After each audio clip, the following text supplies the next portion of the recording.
Hi, I'm Joe Feeks, editor of Pig Health Today, and with me is Edison Magalhaes. He's a research student and also a veterinarian at Iowa State University. Great to have you here. Thanks for having me. Now, we're going to talk about wean-to-finish mortality, but when you're talking about wean-to-finish, usually anything that is affecting the health and performance of animals in that stage of production is probably determined much earlier in the cycle. Is that right? We are conducting a specific objective that is to develop data-driven predictors of wean-to-finish mortality. So in this case, what we are trying to do is basically divided the project into separate parts. The first one is to develop a statistical model that will match and merge data from different sources of information in a production system. So basically we have information from health, from economics, from the production, and we have the precision livestock farming technologies that are coming up also. So if the farm uses that, we can apply all of that also. So basically in a sow farm, they have all this kind of information, and also at the wean-to-finish, the growing sites also.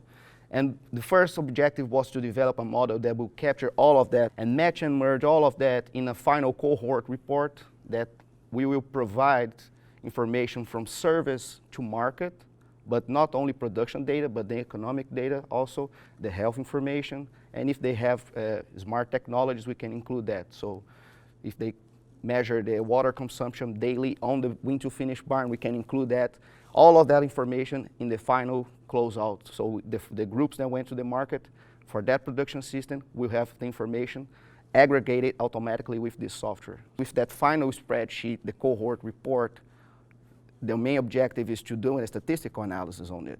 So each variable that this production system records, we can measure specific parameters intervention, the intervention of specific variables on the wean-to-finish mortality.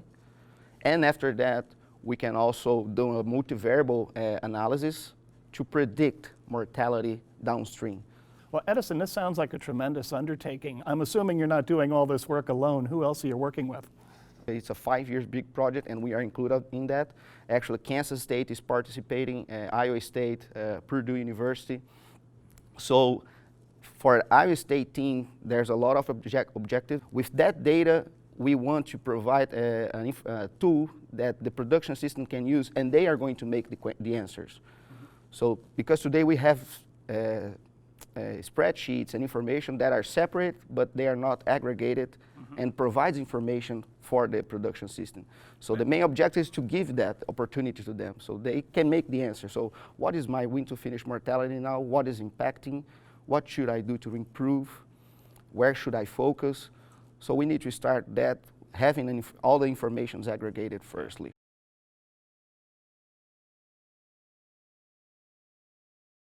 Tell me about your multi-year study. I believe this started in April of 2017 and involved more than like 700 closeouts, is that right? Yeah, we did this study for this production system specifically. So we capture and merge information like I said, and merge all that information in the closeouts from 2017 until 18. So with that, we were able to create this final cohort report and measure the mortality, measuring specific parameters on mortality for this production system. So in other words, numbers from breed to wean might have an impact on wean to finish, is that a fair conclusion? Yeah, so groups that were weaned from sow farms that we could compare the sow farms that didn't have the air filtration, and then they have the date that they implemented the air filtration in the barn. So we could compare, for an example, how was the wean-to-finish mortality of those groups before and after. We could also, and we could see that when after the implementing the air filtration, the average of was 11% before, and after was 8%. We could see difference from the groups for specific parameters also. And all of this work was done with Iowa Select Farms? Yes, yeah. Okay. Were there any surprises? Now with this tool, they can measure specific parameters that they want to test. So a PRRS mass vaccination protocol, for example, they can include that in the model.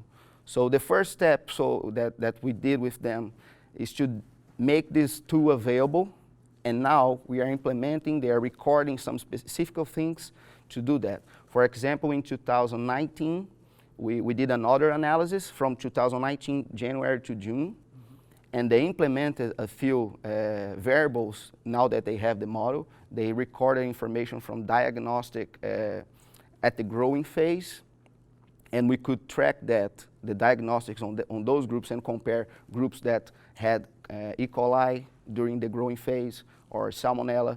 What the production system wants to record, we are able to give that information that in the cohort report as a tool. So now, basically now they are making the questions and now implementing the real applicability of the model.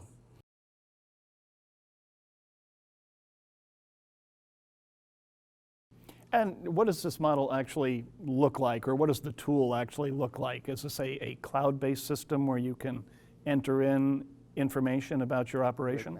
Yeah, the first step now, we develop a model that the production system needs to send reports. So they have the 5 or 6 spreadsheets that they basically use that comes from Metafarms. In that specific case, they have information from the diagnostics, from the VDLs. So they already have these 5 or 6 spreadsheets, and they just send it to us. And we have a SAS script, and we put all of that together and run the SAS script. And in the end, we have the final report done, the cohort report done. But in the future, our main goal is to provide a platform, online platform at the Iowa State website, where they can go in the website and upload the report. And if we have access straight to the Metafarms database, for an example, and the VDL, we can also do that. They don't even need to do that. So they just can ask the report, and the system is going to do everything, going to Metafarms database and bring the information, going to diagnostic information. We need to create a pattern of spreadsheets or data set and sources of information. And after that, we have a SAS script that does everything automatically. And we just put that on the cloud. But now this first step we are doing, let's say, with 5 or 6 spreadsheets that they send to us from different resources that they have, from different sources. So I want to make sure I understand how this works. Let's say I'm a producer.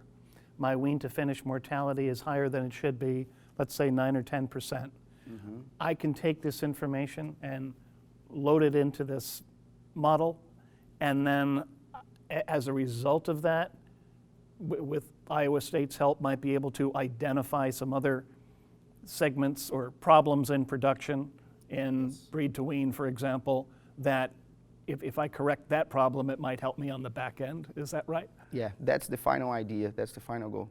Anything that they want to compare, or any management that they are recording, so if they are recording gilt management A or B, and they put that in data as information, we can record that and include that in the model and provide information on what was the impact on the outcome, in this case for wean to finish mortality. But we don't want to stop only that. We have the outcome is the wean to finish mortality, but we want to include average daily gain as an outcome, and also provide an economic analysis, a cost-benefit analysis. So let's say that this production system will have information of this management A is better than the B.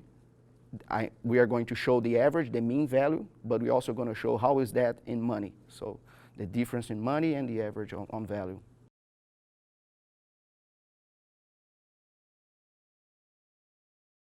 So when would you expect this to be on the Iowa State University website? Is there a timeline?